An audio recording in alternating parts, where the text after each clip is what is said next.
செய்யறது நல்ல விஷயம், ஆண்டவருக்குரிய விஷயம், ஆவிக்குரிய விஷயம், ஜெபம் பண்ணக்கூடிய விஷயம், ஆசீர்வாதத்துக்குரிய விஷயம். ஆனாலும் அதுக்குள்ள ஒரு மாம்ச சிந்தை வந்து தப்பான வேலையை செஞ்சிருது. இந்த இடத்துல அப்படிதான் நடக்குது.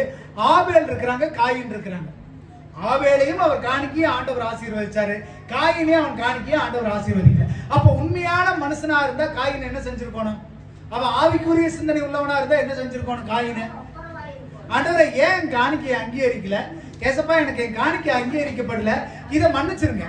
நான் ஏதாவது தப்பு பண்ணா ஆண்டவர் என்ன சொல்லியிருக்கிறாரு? நீ உன் சகோதரன் மேல கோபம் இருந்தா நீ அந்தி சாயறதுக்குள்ள காணிக்கை செலுத்துறதுக்கு முன்னாடி அவங்ககிட்ட போய் ஒப்புருவாங்க. இது ஆவிக்குரிய விஷயம் தானே.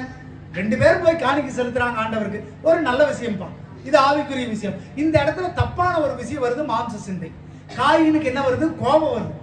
ஏன் ஆபேலுடைய காணிக்கை அங்கீகரிக்கிறாரு, ஏன் ஆபேலை மட்டும் ஆசீர்வதிக்கிறாரு, என்ன ஏன் ஆசீர்வதிக்கலன்னு ஒரு கோபம். அல்லேலூயா.